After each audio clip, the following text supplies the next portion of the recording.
Bob, there's a disturbing story out of China right now about a pastor and his wife, and they've been hit with massive fines over, purportedly illegal religious activity. Can you tell us what's happening in this story? Yes, Bill.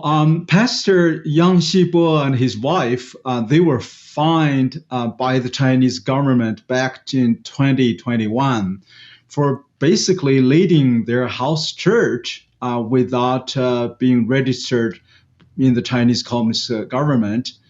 And they have been fighting it ever since. Of course, the communist government just keep escalating their fines from like 200,000 now to 400,000.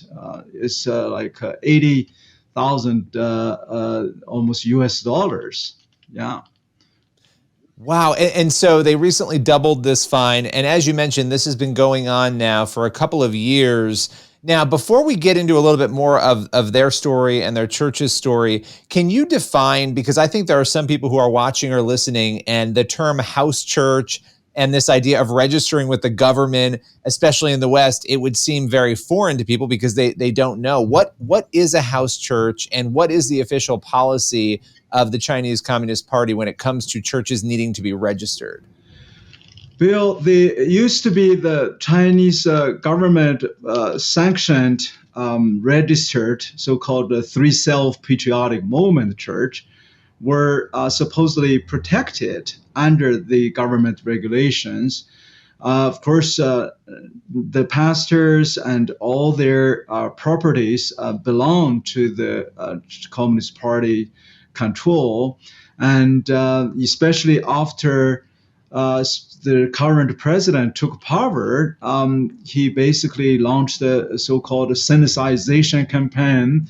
Essentially, it's anyone in the government-sanctioned church who refused to make their faith compatible with socialism and communism, who do not pledge their absolute dedication and loyalty to President Xi Jinping and his own thoughts first, would be also under scrutiny and even suffering imprisonment.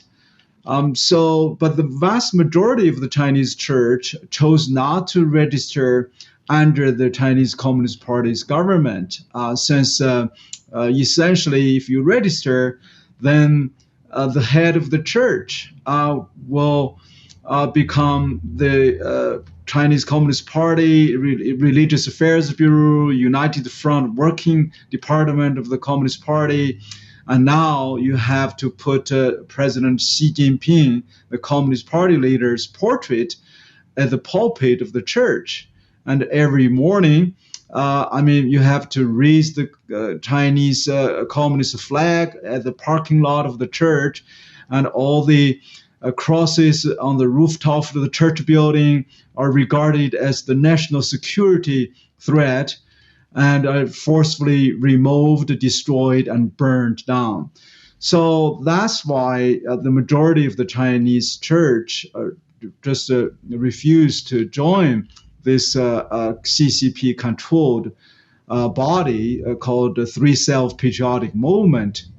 And what happens? What happens? Yeah. Yeah. What happens if? Because the majority of the church has not joined, right? And when you describe the terms you just described, it's understandable why they have not joined. What happens when those house churches and those Christians are found gathering or discovered meeting typically? What is the punishment for that? Well, the punishment, just like we just mentioned, Pastor Yang Xibo and his wife and many hundreds of thousands of house church leaders had been under the nonstop persecution over the years. And remember, Pastor Yang and their church, Xinsiding Church at Xiamen City, a coastal city in east coast of China, they existed for several generations. Of course, they had been under various degrees of persecution over the years. And Pastor Yang is the fourth generation of Christians, and his auntie, his father, had suffered over 15 years imprisonment for being house church leadership in their moment. And so many churches had been declared illegal, which means they will suffer constant raid by the police, and the pastors would be arrested, sentenced.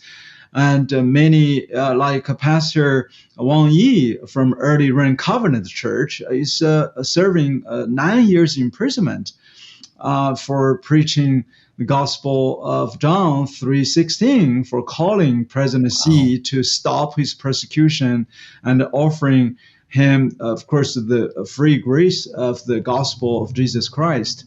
And that's called subversion of state power. And Bill, in recent months, there has been a very intensive campaign, basically declared all the house church leaders committing financial fraud by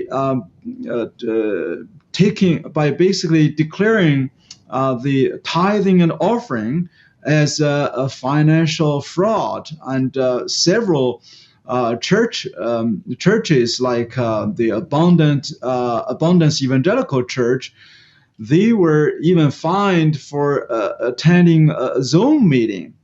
And multiple pastors receive already criminal sentences recently with this so-called financial fraud charge. And in several churches, such as like Xi'an City in Shanxi province, the two youth pastors recently were sentenced to 3.5 years and 3 years with heavy fines from 60,000 to 8,000. I mean, basically, the public security officials tortured the believers and made them make false confession that claiming falsely that they were giving their tithing and offerings under kind of a coercion. So that's how this so-called financial fraud charge has come about. So you can expect there will be a lot of pastors in the very near future are going to be sentenced for long years imprisonment, depending on how much the collected offerings over the years the church had received. You know, as you're going through this, it feels so unimaginable to those of us who enjoy First Amendment freedoms. And, you know, there's a lot going on in the West right now when it comes to religious freedom and religious liberty. But what you're describing is really a dystopian nightmare for believers. And yet you have in this situation, the pastor and his wife that we are speaking about here, they according to your organization, ChinaAid, they have come out and said that they're not planning on paying that fine. And that they're really pushing back on this. And in light of what you just described, that seems like an incredibly bold stance to take. I mean, can you reflect on that at all? Just seeing them really speak out on this in such a powerful way in light of what is at stake. Yes, Bill. I mean, we at ChinaAid had covered this new wave of persecution extensively in our annual persecution report. And religious freedom is at the worst point that it's been since Chairman Mao and his Cultural Revolution in 1960s. So we have seen, I think the Chinese church are facing a similar degree of persecution, more like its neighboring country, North Korea, for Kim Jong-un. And yet, despite of the persecution, as you just mentioned, Bill, the Chinese church, especially the independent house churches, are still very strong and even continue to grow in the middle of this persecution. I mean, look, before the Chinese Communist Party took power in 1949, there were nearly just 1 million Christians in China. And now, with the 70 years under CCP's rule, non-stop persecution, and even now escalating, the estimated number of Chinese Christians, by all accounts and experts, has already reached over 100 millions. 100 Wow. million Christians already in China. And I heard like some encouraging story, like Pastor Yang, after received the double fine because of their independence in the house church. And he started thanking the Lord. He said, we know that because we do not have our own much private property. We have nothing to give to the government. So thank the Lord for the recent fine. I mean, another pastor, a Christian, actually, a lady, after she was arrested from the Early Rain Covenant Church, the police asked her, why, you love Jesus so passionately, and when did that happen? And she said, I only began to love the Lord passionately after you arrested me, when the shackles worn out my feet deeply. I realized a little how much Christ had paid for me. And so Wow. this kind of the unwavering perseverance and the spirit, the suffering in Christ is a glory. I think that is the biblical theme they are living out in the Chinese house church moment.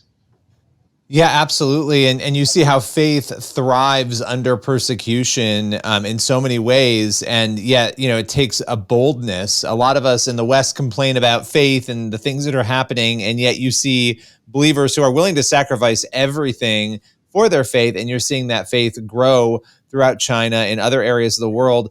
I have to ask you about a couple of other issues related to this. And I'd love to get your take on how reliable the reporting is on this, but there are two claims in particular, one in which the Chinese Communist Party has been purportedly attempting to sort of reframe and rewrite the Bible in its own image, essentially. And when you talk about church control, right, with the government controlling churches and making them register, that story is interesting. But there's also the other claim of this app in one of the provinces that people need to register on the app before they go to church, essentially. So I wanted to ask you about those reports because both are incredibly disturbing. Yes, Bill. I mean, these two measures, one is try to retranslate the Bible by making the Bible and the commentaries compatible with the socialism, communism thoughts. And the other version is at least in Henan province, it's called the Jerusalem of China, with the most populated Christians in that province. They started this so-called smart religion app, with which every Christians, before they can even go to a worship service, they have to upload all their personal ID information, their contact information, their family information, and before they even can locate a worship location to go, if you go to a government-sanctioned church. So these are measures that CCP under the current leader really try to so-called synthesize religion, with the real purpose is to erase Christianity from the map of China. I mean, basically, if you change Bible, the biblical teaching, by make your doctrine compatible with socialism teaching, and in one instance already, one part of the translation was revealed. They rewrite the story of Jesus, when those Pharisees caught that adultery woman, and the Communist Party's version translated into, At the end of the day, Jesus killed that woman and declared himself as also illegal. So that is what the Communist Party tried to do, is to really change the doctrine to become essentially a socialism teaching with religious clothes. So we have seen, of course, the Communist Party try to even delete the Ten Commandments, the first commandments is deemed as not compatible with the presidency's thoughts. So Ten Commandments became nine commandments. So these are two stories. So we're still, of course, wait and see the new socialism version of the Bible to come out. And that would be the only, just so people understand, and correct me if I'm wrong, when that is completed, that would be the only available version of the Bible in those registered churches, I would assume then, right? Would that be accurate? Oh, yes. I mean, the Communist Party, of course, had made everything, try to uh, deny access to already, to the millions of Chinese children to the scripture. I mean, the unfortunately those e-commerce companies such as the Apple company had volunteered to comply with the Communist Party's order by removing all the Bible apps and Bible-related apps from billions of Chinese Apple phone users in China. So you cannot find that Bible app at all. And if you download anything about the Bible or Bible-related apps by breaking the CCP's firewall, internet firewall, then it's deemed as a criminal activity, and you could be arrested. There is a cyber religious law had already taken effect, make these kind of activities as criminal activities. Bob, I want to thank you for going through. I mean, I want to have you back to go through so much more, because we only scratched the surface of what is happening right now in China. Your organization is ChinaAid. You do wonderful work shedding light on what is happening in China when it comes to persecution. I appreciate you taking the time today. Oh, thank you, Bill, for having me.